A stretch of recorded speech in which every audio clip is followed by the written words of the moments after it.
1 year after the fall of the Krell Empire, Admiral John Casey stood in the memorial garden that had been built where New Haven Colony once existed. 50,000 trees grew in perfect rows, each one representing a life lost to Krell brutality. The names of the dead were carved into black stone monuments that caught the light of the system's sun. "They would have been proud," said Helen Martinez, Linda's mother, as she placed flowers at the base of her daughter's tree. The old woman had traveled from Earth to see the memorial and to witness the justice that had been won in her child's name. John nodded as he read the inscription on Linda's monument. Communications Officer Linda Martinez. She gave her life to warn humanity of the Krell threat. Her courage saved countless lives. Below that were the final words she had sent. For Earth. For humanity. The transformation of the former Krell Empire had been swift but careful. Human administrators worked alongside reformed Krell officials to build a new government based on justice and equality. War criminals faced trial while ordinary citizens were protected and cared for. Captain Steve Johnson had been appointed as military governor of the Krell homeworld. His office in the former Imperial Palace was simple and functional, a stark contrast to the elaborate throne room that had once housed Supreme Commander Vrak. The last of the war crime trials concluded today, reported Sergeant Amy Clark, who now served as his chief of staff. Vrak and 47 other officers have been sentenced to life imprisonment for their role in the New Haven massacre. Steve felt a sense of completion. Justice had been served, but it was a cold satisfaction. The dead could not be brought back no matter how many of their killers faced punishment. "What about the reconstruction efforts?" he asked. "Ahead of schedule," Amy replied. "The Krell civilians are cooperating fully. Many of them are actually grateful for our protection. Their old government cared nothing for ordinary citizens. This was true across the former empire. Human rule had brought not oppression, but liberation from a system that had valued only military conquest. Schools were built, hospitals provided, free medical care. Food was distributed fairly rather than hoarded by the elite. Dr. Sandra Bell had established medical centers on dozens of former Krell worlds. Her doctors treated alien diseases that the old empire had ignored. Millions of Krell children received vaccinations and health care for the first time in their lives. The infant mortality rate has dropped by 60%, she told Admiral Casey during one of his inspection tours. These people were suffering under their own government's neglect. The economic transformation was equally dramatic. Captain Betty Ross had converted her shipbuilding expertise to civilian construction. Former Krell military factories now produced farming equipment and medical supplies instead of weapons. "We are building more than we ever destroyed," she reported to the Admiral. "The Krell have raw materials and manufacturing capability. Combined with human technology and organization, we can create prosperity for everyone. But the most important changes were cultural. Professor Carl Watson, formerly an engineer, now taught Krell children about human values of peace and cooperation. The young aliens learned that strength came from protecting others, not from conquering them. They are eager students," he told his wife during a video call to Earth. "They want to understand how humans can be so powerful yet so merciful. It gives me hope for the future." The galaxy had watched the human occupation with amazement. Never before had a conquering species treated the defeated with such fairness. Other alien governments sent observers to study human methods of governance. Ambassador Sarah Kim represented Earth at the new Galactic Council that had formed after the Krell Empire's fall. The council included dozens of species that had been freed from Krell domination or threat. "The humans have proven that military victory can be just the beginning of justice," she told the assembled delegates. "They have shown us a new way to resolve conflicts between species." Some aliens remained skeptical.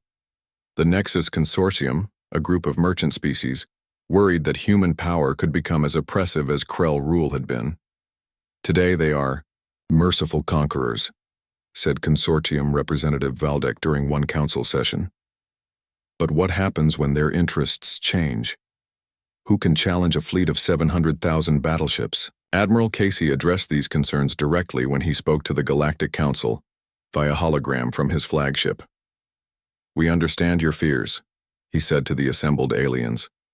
Power without limits corrupts those who hold it. That is why humanity is proposing a new system of galactic governance based on mutual cooperation rather than domination. His proposal was revolutionary. The Human Defense Force would maintain the peace, but major decisions would be made by the Council, with representatives from every species. No single government would have absolute power. We learned from the Krell Empire's mistakes, John continued. Military might alone cannot create lasting peace. Only justice and cooperation between equals can do that. The proposal was debated for months. Some species wanted to maintain their independence completely. Others worried about human intentions, despite their apparent benevolence. But gradually, consensus emerged around the human plan. Dr. Richard Hayes had continued his research in the year since the war ended. But instead of weapons, he now focused on technologies that could improve life throughout the galaxy. His laboratories developed new medical treatments and agricultural techniques. We can terraform dead worlds, he explained to a gathering of alien scientists. We can cure diseases that have plagued your species for centuries. We can feed populations that have known only hunger. The former Krell Military Academy had been converted into a galactic university where young beings from dozens of species learned together. Danny White, the former captain, now served as dean of the institution. These students will be the leaders of tomorrow, he told visitors to the campus. They are learning that diversity makes us stronger, not weaker. They will build a better galaxy than the one we inherited. On the anniversary of New Haven's destruction, memorial services were held on every human world, and most alien ones as well. The 50,000 victims had become symbols of all those who had suffered under the old system of galactic tyranny. President Williams addressed the galaxy from Earth during the memorial ceremony. We remember not just how they died, she said, but how they lived. They were farmers and teachers, artists and engineers. They were parents and children and grandparents. They represented the best of what any species can be. The memorial included Krell speakers as well. General Zara, the former border commander who had warned about human military buildup, now served as a minister in the reformed Krell government. We are ashamed of what our empire did, she said to the gathering. But we are grateful for the mercy we received. Human justice is harsh for the guilty, but gentle for the innocent. This is how justice should be. Admiral Casey spent the anniversary at the New Haven Memorial. As he walked among the trees and read the names of the dead, he reflected on what their sacrifice had accomplished. The galaxy was at peace for the first time in centuries. Dozens of species that had lived in fear of Krell raids could now focus on building better lives for their people. Children across hundreds of worlds could dream of futures without war. Was it worth it? He asked Helen Martinez as they stood together in the memorial garden. The old woman considered the question carefully before answering. My daughter is still dead, she said finally. Nothing can change that. But millions of other daughters will live because of what happened here. She looked up at the sky where human patrol ships kept the peace. Linda's last message saved humanity. The justice that followed saved the galaxy. Yes, Admiral. It was worth it. As the sun set over the memorial, Garden Casey thought about the future.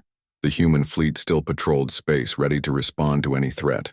But increasingly, their mission was protection rather than conquest. New colonies were being established throughout former Krell space, not just by humans, but by many species working together. The galaxy was becoming what New Haven had been, a HFY place where different peoples could build better lives together. The Krell Empire had lasted 1,000 years through fear and violence. The new Galactic Confederation, built on human principles of justice and cooperation, might last even longer. And it would be a legacy worthy of the 50,000 who had died to make it possible. Standing among the memorial trees as darkness fell, Admiral Casey made a promise to the dead of New Haven. Their sacrifice would never be forgotten. Their memory would inspire future generations to choose justice over vengeance, cooperation over conquest. One colony had fallen. In response, humanity had sent 700,000 battleships for vengeance. But the real victory was not the destruction of the Krell Empire. It was the peace that rose from its ashes and the hope that would guide the galaxy toward a better tomorrow. The stars shone down on the memorial garden, silent witnesses to both tragedy and triumph. Somewhere among those stars, new colonies were growing. New families were building homes. New children were learning that the galaxy could be a place of wonder rather than fear. And in the depths of space, human ships kept watch, guardians of a peace purchased with innocent blood but maintained by justice. And the space battle above Kratos lasted 12 hours. When it ended, the Krell home fleet was completely destroyed. Burning wreckage drifted through space where proud warships had once patrolled. The human armada remained almost intact, a testament to their superior numbers and weapons. Supreme Commander Vrak's flagship had been crippled but not destroyed. Admiral John Casey ordered it captured rather than destroyed. The Krell leader would face justice for his crimes, but first he would witness the fall of his empire. "Boarding parties away," announced Captain Steve Johnson as his assault troops launched toward the damaged Krell vessel. His soldiers moved through space in small attack craft, their weapons ready for close combat. The interior of the Krell ship was a maze of twisted metal and sparking electronics. Steve's troops moved carefully through the corridors, searching for survivors and securing the vessel. They found Vrak in his command center, surrounded by dead officers. "You," Vrak snarled when he saw the human soldiers. "You think you have won something here today? You know nothing of the Krell Empire. We have hundreds of worlds and thousands of ships. This is just one battle." Steve looked at the alien commander with cold eyes. "This is Admiral Johnson of the Human Defense Force. You are under arrest for the murder of 50,000 innocent people on New Haven Colony." "Murder?" Vrak laughed bitterly. "It was war. Your people were weak and they died. That is how the galaxy works." "No," Steve replied. "That is how the galaxy used to work. Today it changes." While the flagship was being secured, the rest of the human fleet moved to surround the Krell homeworld. Billions of aliens looked up at the sky to see human ships blotting out the stars. Many had never imagined that their mighty empire could be defeated. Admiral Casey opened a communication channel to the planet below. His message was broadcast to every city and every home on the Krell homeworld. "People of Kratos," he began. "I am Admiral Casey of the Human Defense Force. Your military has been defeated and your leaders are prisoners. But we did not come here to conquer you or harm innocent civilians." On the planet's surface, ordinary Krell families gathered around their communication devices. They had been told that humans were weak and cowardly.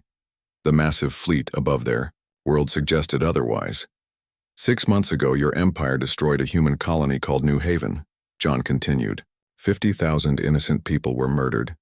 Children in schools, families in their homes, old people who had never hurt anyone. They were killed for no reason, except your leaders believed humans were weak.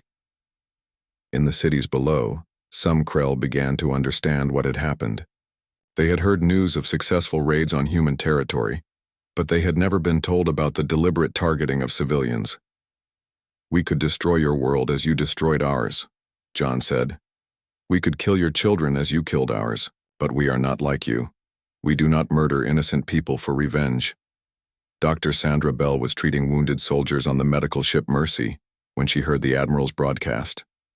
She paused in her work to listen, as humanity offered mercy to the species that had shown them none. "Your empire is finished," John announced to the planet. "Your fleets are destroyed and your military leaders are prisoners. But your families will live. Your children will grow up. You will have the chance for peace that you denied to New Haven. Captain." Betty Ross listened from her cruiser as the Admiral explained the terms of surrender. She thought about the workers at Mars who had built these ships with tears in their eyes. They had created an instrument of justice, not a tool of genocide. "You have a choice," John continued. "You can accept peace under human protection, or you can choose to keep fighting. If you choose peace, you will be treated fairly and with respect. Your worlds will be governed justly and your people will be safe." General Zara, the Krell officer who had warned about the human buildup, was in her bunker beneath the capital city. She had been right about human intentions, but even she had not imagined they could assemble such a massive fleet. "If you choose To keep fighting, John's voice echoed through her bunker. You will face the same fate as your military. We have 700,000 ships and 50 million soldiers. We can fight this war for decades if necessary. The choice was clear to any rational being. The Krell Empire was finished as a military power. Their best ships were burning wrecks in space. Their finest commanders were dead or captured. Continued resistance would only bring more death. On the bridge of the Vengeance, Captain Mary Stone monitored communications from across the Krell homeworld. Government officials were meeting in emergency session. Military commanders were assessing their remaining forces. Citizens were debating their future. Sir, we are receiving multiple surrender requests from planetary governments, she reported to Admiral Casey. Good, John replied. But make sure they understand the terms. Complete disarmament, war crimes trials for those responsible for New Haven, and reparations to the families of the victims. While the Krell homeworld considered surrender, human fleets spread throughout the Empire. Captain Danny White led a task force to the Krell Military Academy, where future officers were trained. His ships surrounded the planet without firing a shot. This is Captain White of Earth Defense, he broadcast to the Academy. Your empire has surrendered. Lay down your weapons and prepare for occupation. Resist, and you will be destroyed. The young Krell cadets had been trained to fight to the death for their empire, but their instructors were older and wiser. They could see that the war was over and further fighting would only waste lives. Similar scenes played out across hundreds of Krell worlds. Human fleets appeared in system after system, demanding surrender and offering terms. Most Krell commanders chose wisdom over pride and accepted defeat, but some chose to fight. General Morak commanded the fortress world of Grimhold, a heavily defended planet on the edge of Krell space. When human ships arrived, he opened fire immediately. This is General Turner of the human army, came the response from the human fleet. You have fired on our ships. Surrender immediately or face the consequences. Never, Morak replied. Krell warriors do not surrender to inferior species. The battle for Grimhold lasted 3 days. The planet's defenses were strong, and the Krell fought with desperate courage. But they were overwhelmed by superior numbers and technology. When the fighting ended, the fortress world was in ruins, and General Morak was dead. News of Grimhold's destruction spread quickly through the remaining Krell worlds. Any thoughts of resistance vanished as commanders realized that humans would show no mercy to those who chose to fight. On the Krell homeworld, the planetary government formally surrendered after 2 days of debate. President Kolar, the civilian leader of Kratos, sent a message to Admiral Casey requesting terms. Admiral Casey, the alien leader said in broken English, we surrender. Please do not harm our people. We will accept your terms and your justice. John felt no satisfaction in the moment. Victory over the Krell could not bring back the 50,000 dead of New Haven, but it could ensure that no other innocent people would suffer the same fate. President Kolar, he replied, your surrender is accepted. Human forces will occupy your world peacefully. Cooperate with our commanders and your people will be treated well. The occupation of the Krell Empire began immediately.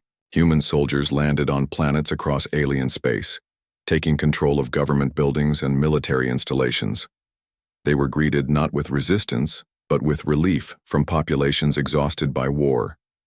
Captain Steve Johnson established his headquarters in the former Krell Military Command Center on Kratos. His first order was to secure all records related to the attack on New Haven.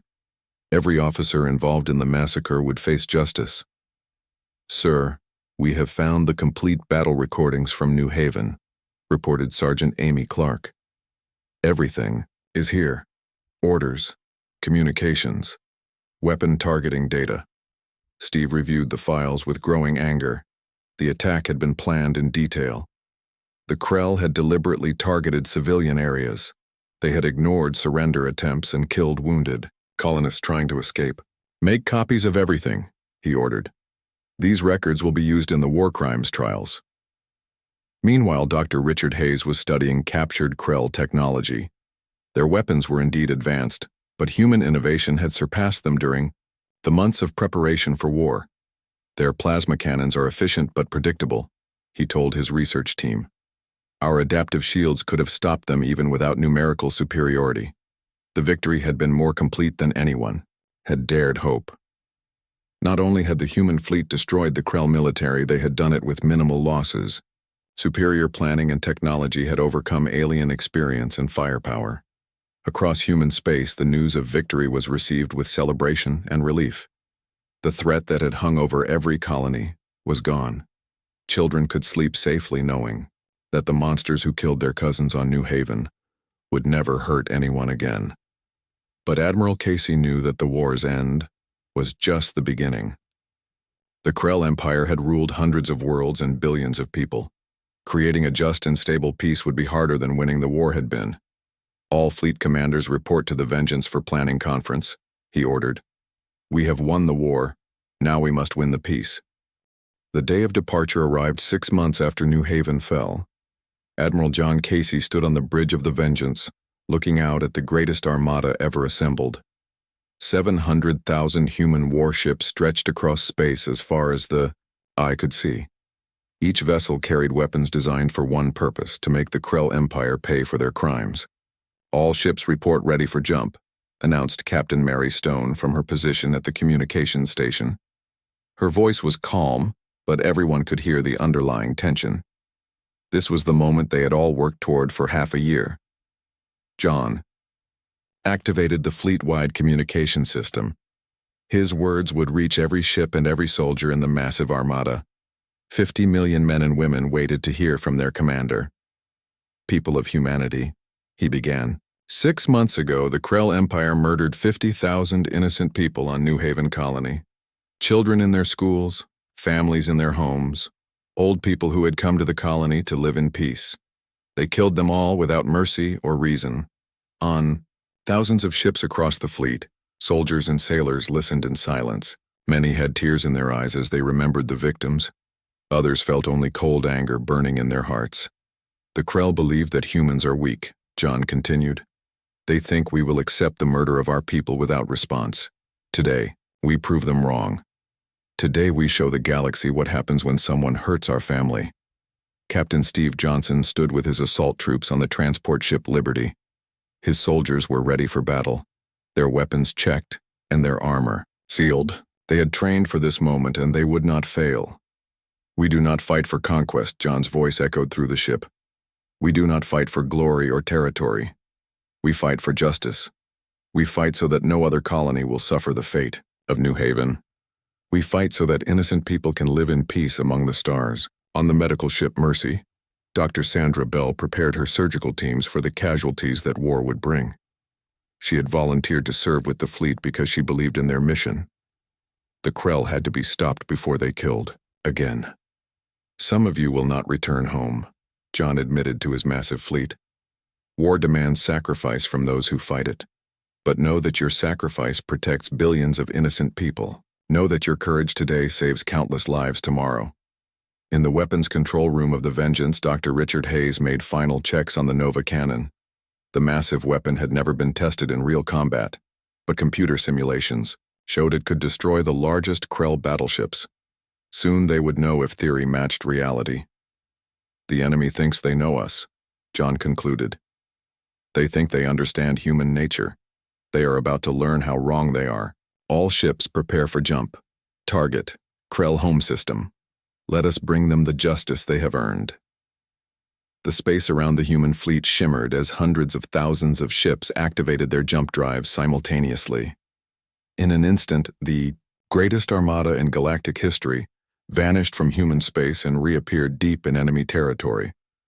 The Krell home system was called Kratos. It was the heart of an empire that had ruled for thousands of years. The system contained the Emperor's palace, the military command centers, and billions of Krell civilians who had never imagined that war could come to their doorstep. Supreme. Commander Vrak was in his war room when the alarms began screaming. His officers ran to their stations as reports flooded in from across the system.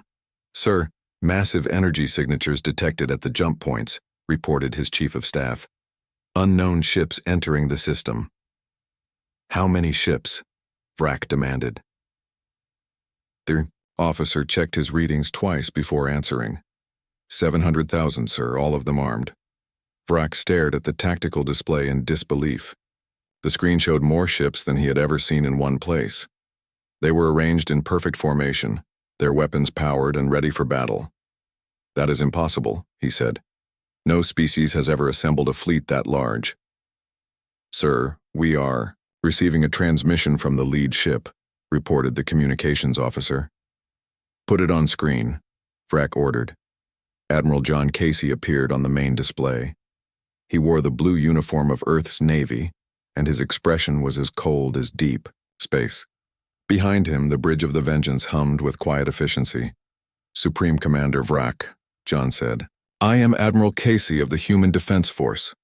6 months ago, your forces destroyed New Haven Colony and murdered 50,000 innocent people. We have come to collect the debt you owe. Vrak tried to maintain his composure, but his hands were shaking. You dare to threaten the Krell Empire in our own system? We have defeated 1,000 species.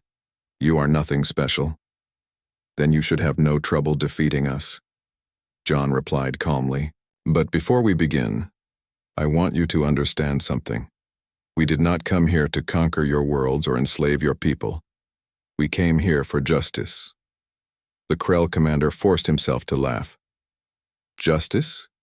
You bring this massive fleet for one small colony? Humans are more foolish than we thought. You killed children, John said, his voice growing hard. You bombed schools and hospitals. You murdered families who had never threatened anyone. And you did it while laughing about how weak we are. On the bridge of the Vengeance, the crew watched their admiral deliver humanity's final message to the Krell Empire. Captain Mary Stone felt pride in her species as she listened to John's words. The galaxy will remember this day, John continued. They will remember that the Krell Empire fell because they underestimated the human capacity for both love and rage. They will remember that when you kill innocent people, humanity responds with everything we have. Vrak tried to respond, but John cut off the transmission. The human fleet began moving into attack formation. 700,000 ships advanced, on the Krell home fleet like an unstoppable tide. The Krell had 2,000 ships defending their home system. They were larger and more advanced than human vessels, equipped with weapons that had conquered countless worlds. Under normal circumstances, they would easily defeat any enemy force. But these were not normal circumstances. They faced an enemy, driven by grief and fury, armed with weapons designed specifically to counter Krell technology, and they were outnumbered by more than 300 to 1. All ships, begin the attack, John ordered. Remember New Haven. The battle began with a massive barrage from the human fleet. Millions of energy beams and missiles filled space as the Armada opened fire. The Krell ships responded with their own weapons, their plasma cannons cutting through the darkness. Captain Betty Ross commanded a squadron of heavy cruisers in the second wave. Her ships had been built at Mars by workers who remembered the victims of New Haven. Now those ships carried their rage into battle. Target the Krell command ship, she ordered, her gunners. That is where Vrak is hiding. Her ships fired their new plasma cannons in unison. The energy beams struck the Krell flagship and tore through its shields like paper. The alien vessel staggered under the impact but remained functional. Their armor is stronger than expected, reported her weapons officer. We need the Nova cannons. Doctor. Richard Hayes activated the Vengeance's primary weapon. The Nova cannon had taken months to build and had never been tested in combat. If it failed, the battle would be much harder than planned. Firing Nova cannon, he announced. A beam of pure energy erupted from the Vengeance and struck a Krell battleship. The alien vessel simply vanished, vaporized by the incredible power of the weapon. Cheers echoed through the human fleet as they saw their secret weapon work perfectly. All ships with Nova cannons target the largest enemy vessels, John ordered. Show them what human science can accomplish. More Krell ships died as the human superweapons found their marks. But the aliens were not helpless. Their own weapons were deadly, and they fought with the desperation of those defending their home. The medical ship, Mercy, moved through the battle zone, collecting wounded from damaged human vessels. Dr. Sandra Bell and her teams worked frantically to save lives as the great battle raged around them. "Incoming casualties from the destroyer Houston," called one of her nurses. 20 wounded, 5 critical." Sandra rushed to the emergency bay as the wounded were brought aboard. She had seen the horrors of war before, but fighting for justice made the sacrifice bearable. These brave people were dying to protect innocent civilians across the galaxy. On the Krell flagship, Supreme Commander Vrak watched his fleet being systematically destroyed. The humans fought with a precision and fury he had never encountered. Their weapons were more advanced than intelligence had suggested. "Sir, we have lost 60% of our ships," reported his tactical officer. "The humans are targeting our command vessels first." "Impossible," Vrak snarled. "We are the Krell Empire. We do not lose to inferior species." "Sir, perhaps we should consider surrender," suggested his chief of staff. Vrak turned on the officer with rage in his eyes. "Never. We are the masters of this galaxy. We do not surrender to anyone." But even as he spoke, more Krell ships exploded under human fire. The battle that was supposed to be easy had become a slaughter. The humans fought like beings possessed, their grief transformed into devastating military precision. Captain Steve Johnson's assault troops waited in their transport, ships for the order to land on Krell worlds. They watched the space battle through. 3 months had passed since New Haven fell. The human war machine was working at full speed across hundreds of worlds. Captain Betty Ross stood in the main assembly hall of the Mars shipyard, watching the birth of humanity's revenge. The vengeance stretched before her like a metal mountain. It was Admiral Casey's flagship, the largest battleship ever built by human hands. Its hull was 2 kilometers long and bristled with weapons that could destroy entire fleets. Every rivet and wire had been installed by workers who remembered. "New Haven. Final systems check complete," reported her chief engineer Carl Watson. "All weapons online, shields at maximum power. She is ready for launch." Betty nodded with satisfaction. The Vengeance was just one of thousands of ships nearing completion. In orbit around Mars, the massive forms of battleships blocked out the stars. Each one carried the hopes and anger of humanity. Across the solar system, similar scenes played out at every shipyard. Jupiter Station had built 300 heavy cruisers. The Luna Yard specialized in fast attack ships. Even the asteroid mining platforms had been converted to produce smaller fighters. On Earth, General Kevin Turner watched his soldiers train in the Australian desert. The sun beat down on thousands of troops as they practiced assault tactics. These were not the green recruits who had volunteered 3 months ago. War had hardened them into something deadly. "How are the new plasma rifles working?" he asked Sergeant Amy Clark, who had risen quickly through the ranks. "Better than expected, sir," Amy replied. "The energy output is incredible. One shot can punch through Krell armor like paper." Kevin smiled grimly. Dr. Richard Hayes and his team had outdone themselves. Human weapons technology had advanced decades in just 3 months. The pressure of war had forced breakthrough after breakthrough. Amy had changed since enlisting. The young woman who wanted to teach children had become a warrior driven by loss. Her cousin's death on New Haven burned in her memory, fueling her determination to master every weapon and tactic. "The men are ready, sir," she continued. "They all know why we are fighting. Everyone has someone they lost or someone they want to protect." In the weapons labs on Luna, Dr. Richard Hayes was putting the finishing touches on humanity's most advanced creation. The Nova Cannon was a massive weapon that could destroy an entire Krell battleship with a single shot. It used technology that had never been tried before. "Are you sure this will work?" asked his assistant Dr. Nancy Foster as they watched the final assembly. "The computer models are perfect," Richard replied.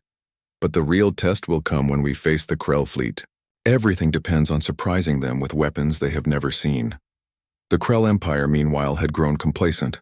Supreme Commander Vrak ruled from his throne world, confident that the human threat had been eliminated. His spies reported increased activity in human space, but he dismissed it as meaningless panic. "Let them build their little ships," he told his war council. "We have been fighting for thousands of years. These young humans know nothing of real war." His officers agreed. The Krell controlled hundreds of worlds and had the most advanced military in the galaxy. One human colony had fallen in minutes. The rest would fall just as easily when the time came. But some Krell were not so confident. General Zara commanded the border fleets and had been monitoring human activity more closely. Her scouts brought disturbing reports of massive ship construction and military buildup. "Commander Vrak," she said during a video conference, "the humans are building far more ships than necessary for defense. Their activity suggests they plan to attack us." Vrak laughed dismissively. "Impossible. We destroyed their will to fight at New Haven. They're simply trying to look strong to avoid more attacks." "Sir, my scouts count thousands of new ships in human space. Large ones with heavy weapons. This is not a defensive force." "Your scouts exaggerate," Vrak replied coldly. "Humans are weak. They always have been. Focus on our real enemies, not these frightened children." General Zara ended the call with growing unease. She had fought many species over her long career. None of them had built fleets this large after losing a single colony. Either humans were fools wasting resources on useless displays, or they were planning something unprecedented. Back in human space, Admiral John Casey reviewed the latest production reports. The numbers were staggering even to him.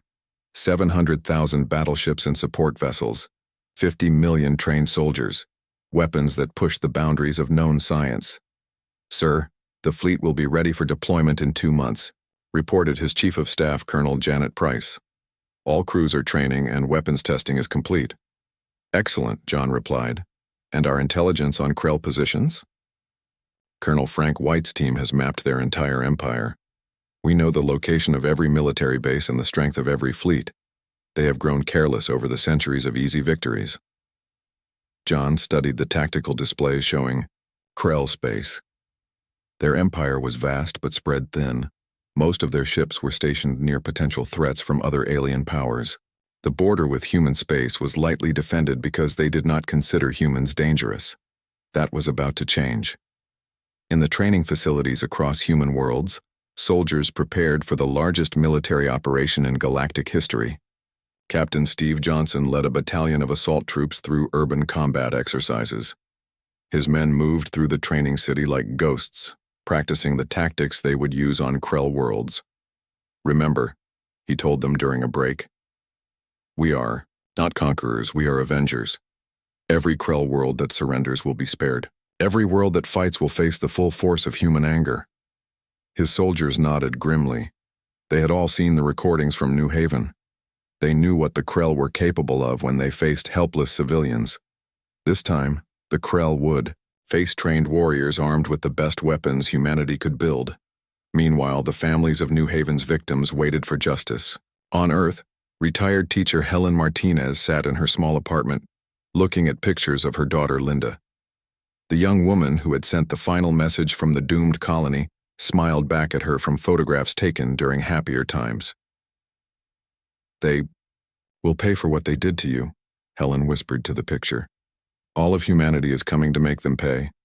Similar scenes played out across human space. Fathers who had lost sons, mothers who had lost daughters, children who would never see their grandparents again. All of them waited for the day when justice would be served. The Krell thought the destruction of New Haven would break human will. Instead, it had forged humanity into something harder and more dangerous than they had ever been. Grief had become purpose. Fear had become fury. And that fury was about to be unleashed on an empire that had ruled for thousands of years. In the ivory depths of space, automated factories worked without rest to produce ammunition for the coming war. Millions of tons of explosives and energy cells were manufactured every day. The industrial might of humanity had been focused like a laser on one goal. Dr. Sandra Bell oversaw the production of medical supplies for the fleet. Her factories produced enough medicine to treat wounded soldiers and heal entire populations. She knew that war brought suffering, but she also knew that justice sometimes required sacrifice. "How many casualties are we expecting?" asked her deputy as they reviewed production schedules. "Too many," Sandra replied. "But if we do not stop the Krell now, they will kill millions more innocent people on other colonies. Sometimes you have to fight to protect those who cannot protect themselves. As the months passed, human space became an armed camp. Every world contributed something to the war effort. Farmers fed the massive military machine. Miners provided raw materials for weapons and ships. Teachers trained the children who would inherit the galaxy humanity was fighting to protect. The memorial services for New Haven's victims were held on every human world. 50,000 names were read aloud in ceremonies that lasted for hours. Each name represented a life cut short, a dream destroyed, a family broken. But they also represented something else. They represented the reason why 700,000 battleships were being built. They represented the justification for the largest military campaign in galactic history. They represented the promise that innocent blood would not be spilled without consequence. Admiral John Casey attended one of these ceremonies on Earth. As the names were read, he thought about the fleet assembling in space above. Soon, very soon, those ships would carry human vengeance to the heart of the Krell Empire. The aliens who had murdered children would face justice. The empire that thought humans were weak would learn the truth, and the galaxy would understand that some crimes could never be forgiven. The countdown to war had begun. In 2 months, the largest fleet in galactic history would jump to Krell space. 700,000 ships carrying the wrath of humanity. The Krell had sowed the wind at New Haven. Soon they would reap the whirlwind. Within 6 hours of Linda Martinez's final message, every human world in the galaxy received the same emergency broadcast. President Williams herself appeared on screens across hundreds of planets and space stations. Her face was calm, but her eyes burned with anger that no one had seen before. "Citizens of humanity," she began. "Today we received news that will test our resolve as a species. The colony of New Haven, home to 50,000 of our people, has been completely destroyed by the Krell Empire. Every man, woman, and child has been murdered in an unprovoked attack." On Mars, factory worker Gary Thompson stopped his welding torch and stared at the screen. His sister had moved to New Haven 5 years ago with her family. She had 2 young daughters who loved to send him pictures of the flowers they grew in their garden. "The Krell Empire has declared that humans are weak and do not deserve to exist among the stars," President Williams continued. "They believe they can commit genocide against our people without consequence. They are wrong." In the asteroid mining stations near Jupiter, crews gathered around communication screens. Tony Rodriguez, a mining foreman, clenched his fists as he listened. His best friend from military school had been captain of the New Haven Defense Force. "I am hereby authorizing the Total War Protocol," the president announced. "Every shipyard, every factory, every resource of humanity will be devoted to one purpose. We will build the largest military force in galactic history. We will arm it with our most advanced weapons, and we will use it to ensure that the Krell Empire never threatens innocent people again." The Total War Protocol had never been used before. It had been created decades ago as a last resort if humanity faced extinction. Now, for the first time, it was being activated not to save the human race, but to avenge it. Admiral John Casey was already working when the broadcast ended. His office had become a command center filled with officers, computers, and star charts. Every few minutes, reports came in from human worlds across the galaxy. "Sir, the Mars shipyards are requesting permission to halt all civilian construction," reported Lieutenant Colonel Janet Price. "They want to dedicate every facility to military production." "Approved," John replied without hesitation. "What about the Jupiter mining stations?" "They are doubling their output of metal ores. Tony Rodriguez says his crews will work triple shifts until further notice." John nodded. He had expected this response. When humans were threatened, they did not panic or give up. They worked together. Every person understood their role in the larger mission. Captain Betty Ross was in charge of the largest shipyard at Mars. She had built civilian ships for 20 years, but now she was converting her entire operation for war. Her workers were already modifying the construction bays to handle military vessels. "How long to retool the main assembly line?" she asked her chief engineer, Carl Watson. 3 days if we work around the clock," Carl replied. "But Betty, the designs they are sending us are huge. These battleships are 10 times bigger than anything we have built before." Then we learn fast, Betty said firmly. 50,000. People are dead. We are going to make sure it never happens again. On Earth, General Kevin Turner was facing a different challenge. Millions of people wanted to join the military immediately. Recruitment centers across the planet had lines stretching for blocks. Young and old, rich and poor, they all wanted to fight. "Sir, we have more volunteers than we can process," reported Colonel Lisa Green. "The training facilities are completely overwhelmed." Kevin looked at the reports flooding his desk. College students dropping out of school to enlist. Factory workers leaving their jobs to become soldiers. Even retired veterans coming back to serve again. "Expand the training programs," he ordered. "Use every military base on Earth. Set up temporary camps if we have to. We will need every one of these people." Amy Clark was 22 years old and had been studying to become a teacher. When she heard about New Haven, she immediately went to the nearest recruitment center. Her cousin Emma had lived on the colony with her husband and 2 little girls. "Why, do you want to join?" the recruiter asked her. "My cousin was 8 years old," Amy replied, her voice steady despite her tears. She loved to paint pictures of butterflies. She will never paint again because of the Krell. The recruiter looked at the determination in her young face and stamped her papers. "Welcome to the Army, soldier." Across the galaxy, human shipyards worked day and night. The sound of construction never stopped. Sparks flew from welding torches as workers assembled the frames of massive battleships. Each vessel was designed to carry the most advanced weapons humanity had ever created. Dr. Richard Hayes led the weapons development team on Luna. His scientists worked in shifts around the clock, improving human technology with desperate urgency. They had to create weapons that could defeat the advanced Krell ships. "The new plasma cannons are ready for testing," his assistant Dr. Nancy Foster told him. "They generate 3 times more energy than our previous designs." "Good," Richard replied. "But it is not enough. The Krell have been fighting wars for thousands of years. We need weapons they have never seen before." His team was developing more than just bigger guns. They created new types of missiles that could think for themselves. They built energy shields that could absorb enemy fire and reflect it back. They designed small fighters that moved faster than anything in space. Every innovation was driven by the memory of Linda Martinez's final message. The sound of her voice as she described the bombing of schools and hospitals. The image of her tears as she begged someone to remember New Haven.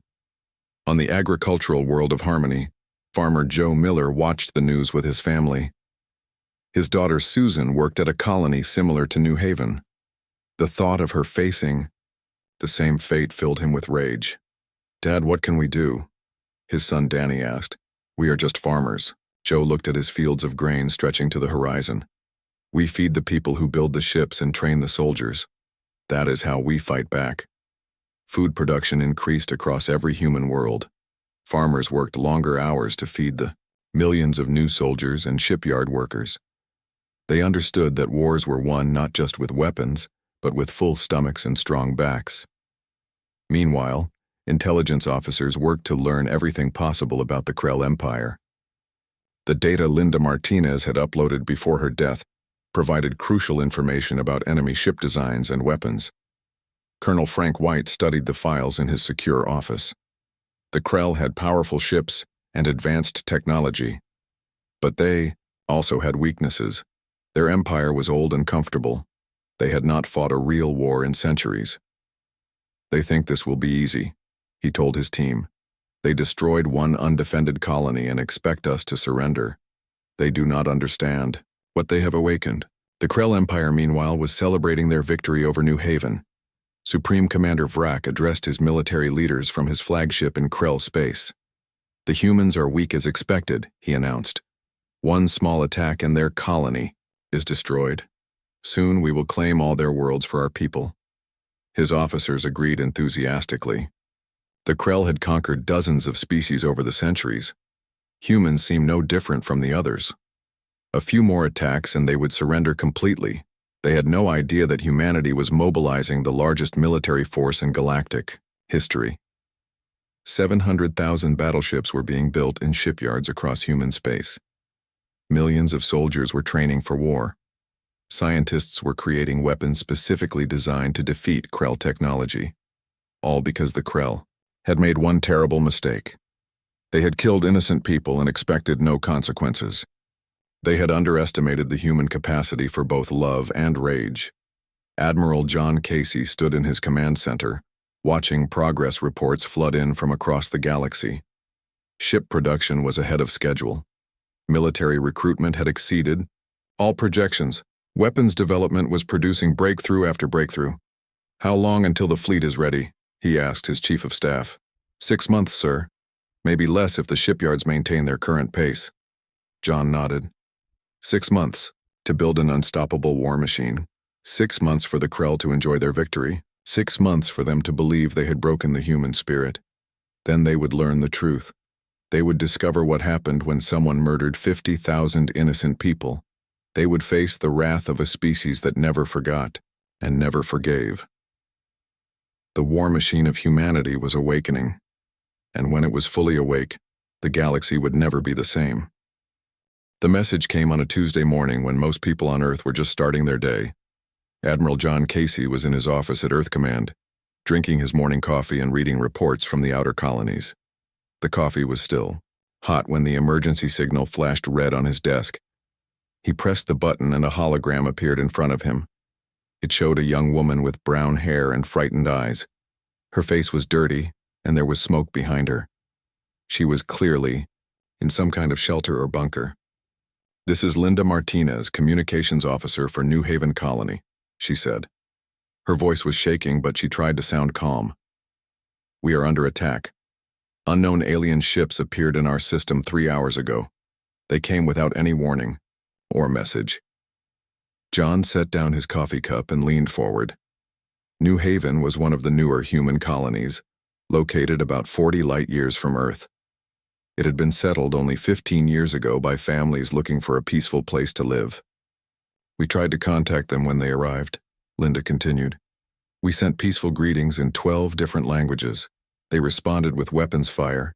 They destroyed our orbital stations first, then our defense platforms." The hologram flickered for a moment. Linda looked over her shoulder at something John could not see. He could hear explosions in the background. People were shouting and crying. "We have 50,000 people here," she said, turning back to the camera.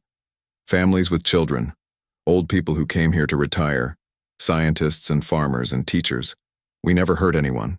We never threatened anyone. But they are killing us." John stood up from his chair. His aide, Captain Mary Stone, had come into the office and was watching the message with a worried expression. "Our ships tried to fight them," Linda went on. "Captain Peter Davis took our 3 patrol boats and attacked their fleet. He knew he could not win. He just wanted to buy us time to evacuate. They destroyed his ships in minutes." The woman paused and wiped tears from her eyes. "I watched it happen from the command center. Pete had a wife and 2 little girls. He died protecting us, and it was not enough. More explosions could be heard. The bunker Linda was in seemed to shake. Dust fell from the ceiling behind her. "They have thousands of ships," she said quickly. "Big ones and small ones, all painted black with red symbols on the sides. They are bombing our cities. I can see the fires from here. They are not trying to capture anything. They just want to destroy everything." John grabbed his phone and started calling for backup. He needed to get ships to New Haven as fast as possible, but even at maximum speed, it would take days for any human fleet to reach the colony. "The children," Linda said, and her voice broke. "They are bombing the schools and the hospitals. There are children in there, babies in the nurseries." "What kind of monsters attack children?" Captain Stone had tears in her eyes as she watched. She had children of her own back on Earth. John felt his anger growing, but he forced himself to stay calm. Linda needed to finish her message. "I have maybe 10 minutes before they find this bunker," Linda said. "I am sending all our data about the attackers. Ship designs, weapon signatures, everything we recorded.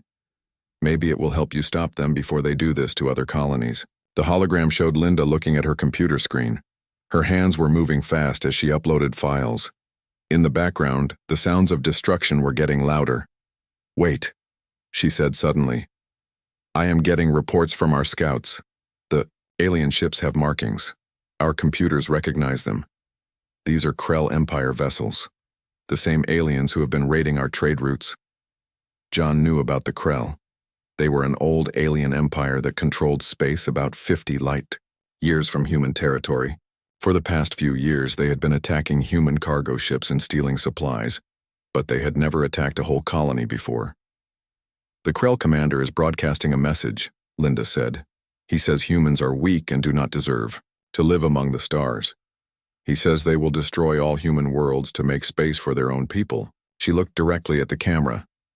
Admiral Casey, if you are watching this, please remember us. We were good people. We built something beautiful here. Gardens and parks and schools. We had art galleries and music concerts. We were making a better life for our children. The bunker shook again, harder this time. Pieces of concrete fell from the walls. Linda grabbed the camera to keep it steady. They are breaking through our defenses, she said. I can hear their ships landing outside. Please tell our families on Earth that we love them. Tell them we tried to be brave. Tell them we did not suffer long. She paused and took a deep breath. And please make them pay for this. These Krell think they can murder innocent people and nothing will happen. Prove them wrong. Show them what happens when someone hurts humanity. The sound of energy weapons firing echoed through the bunker. Linda looked behind her with fear in her eyes. When she turned back to the camera, she was crying. This is my last message. The data upload is complete. Use it well. Make them remember New Haven. Make them remember that we were people with families and dreams. Do not let our deaths be meaningless. The sound of explosions was very close now. Linda reached toward the camera. For Earth, she whispered.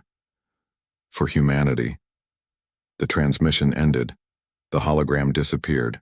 John's office was silent except for the hum of computers and the distant sound of traffic outside. Captain Stone was the first to speak. Sir, what are your orders? John looked at the empty space where Linda's message had been. 50,000 people. Families who had left Earth looking for a better life. Children who would never grow up. Old people who had worked their whole lives to build something good. Get me President Williams, he said quietly. Emergency priority. Yes, sir, Stone replied and started making the call. John walked to the window and looked out at the city below. Millions of people were going about their normal lives.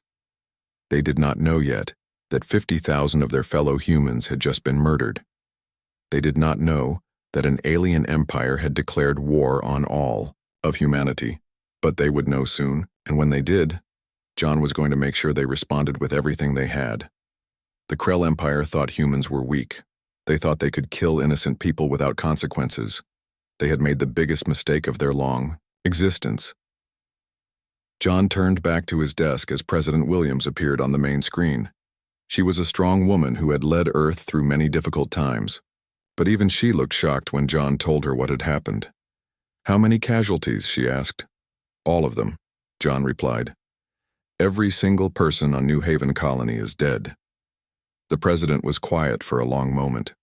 When she spoke again, her voice was cold and hard.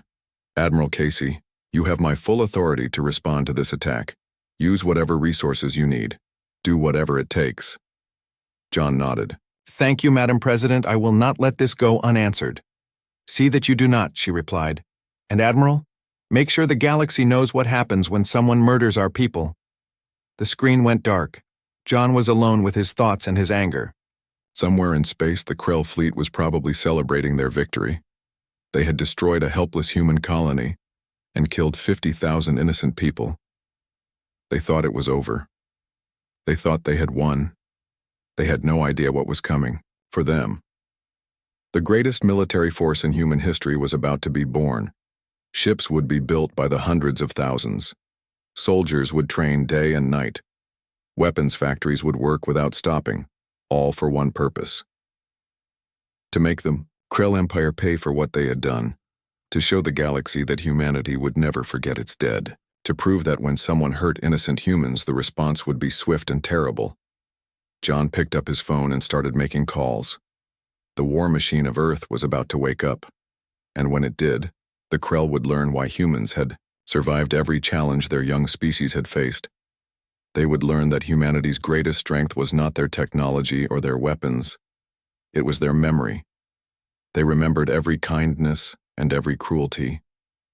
They remembered their friends and they remembered their enemies, and they were about to remember New Haven in a way that would shake the foundations of the galaxy.